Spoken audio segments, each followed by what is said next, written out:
नमस्कार, business express में आपका स्वागत है। मैं हूं आपके साथ अंकिता और आइए अब खबरें देखते हैं विस्तार से। पूंजी के संकट के दौर से गुजर रहे निजी क्षेत्र के लक्ष्मी विलास बैंक के लिए कल यानी 15 अक्टूबर का दिन काफी अहम है। दरअसल 15 अक्टूबर को बैंक के बोर्ड की बैठक में राइट्स इशू पेश करने के प्रस्ताव पर विचार होगा। दरअसल आर्थिक संकट से जूझ रहे लक्ष्मी विलास बैंक पूंजी जुटाने के प्रयास में यही वजह है कि तरह तरह के तरीके अपनाए जा रहे हैं। बीते दिनों ही बैंक ने बताया था कि उसे अधिग्रहण के लिए NBFC क्लिक्स ग्रुप से प्रस्तावित मिला है। कमजोर ग्लोबल संकेतों के कारण बाजार में गिरावट है। BSE सेंसेक्स 158 अंक नीचे 40,466 पर और निफ्टी 61 अंक नीचे 11,872 के स्तर पर कारोबार कर रहा है। बाजार में ऑटो, मेटल, बैंकिंग और IT शेयरों में बिकवाली है।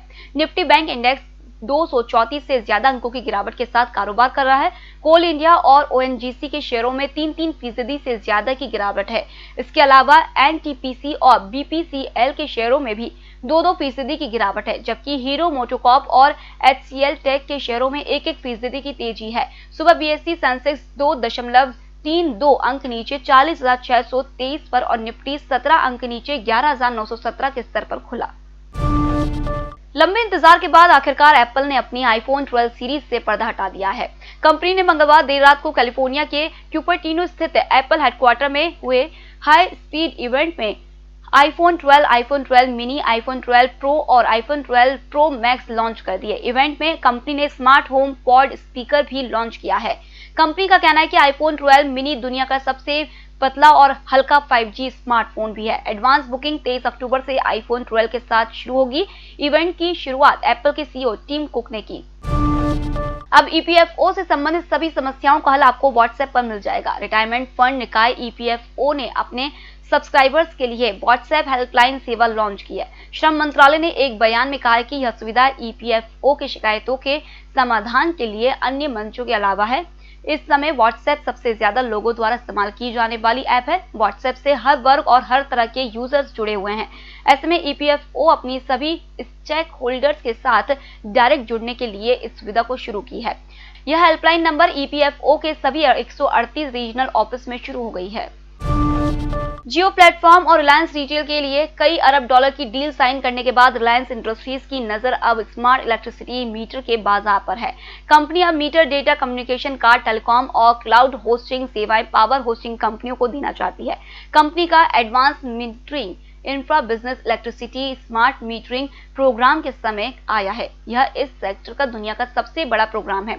जियो प्लेटफॉर्म इन सेवाओं को narrow band internet of things के जरिए देगी। NB-IoT एक low power wide area technology है जो नए IoT डिवाइसेस और सेवाओं को अलग प्रकार से कनेक्ट करती है।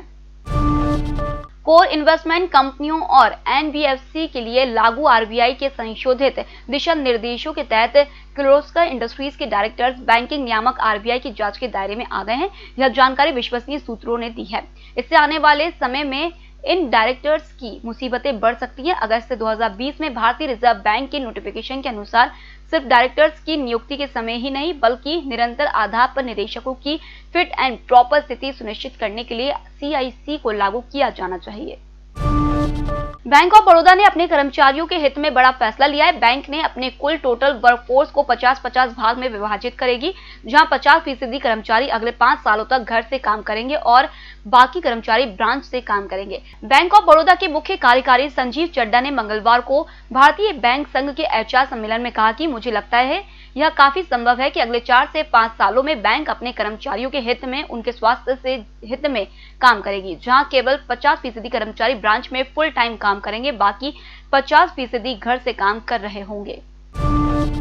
इंटरनेशनल मॉनेटरी फंड ने मंगलवार को कहा कि भारत की GDP इस साल 10.3% तक गिर सकती है, जबकि 2021 में 8.8% ग्रोथ का अनुमान जताया है। इससे पहले जून में IMF ने 4.5% की गिरावट का अनुमान जताया था। GDP में भारी गिरावट की वजह कोरोना महामारी का प्रसार और देश भर में लगे लॉकडाउन को बताया गया है। IMF ने अपने बाईएनुअल वर्ल्ड इकोनॉमी आउटलुक में कहा है कि इस साल सभी इमर्जिंग मार्केट और डेवलपिंग इकोनॉमी क्षेत्रों में गिरावट की उम्मीद है। इसमें खासतौर पर भारत और इंडोनेशिया जैसी बड़ी इकोनॉमी शामिल है जो कोरोना महामारी को काबू करने में प्रयासरत है। फिलहाल इस बुलेटिन में इतना ही। आप बने रहिए MSTV के साथ। नमस्कार।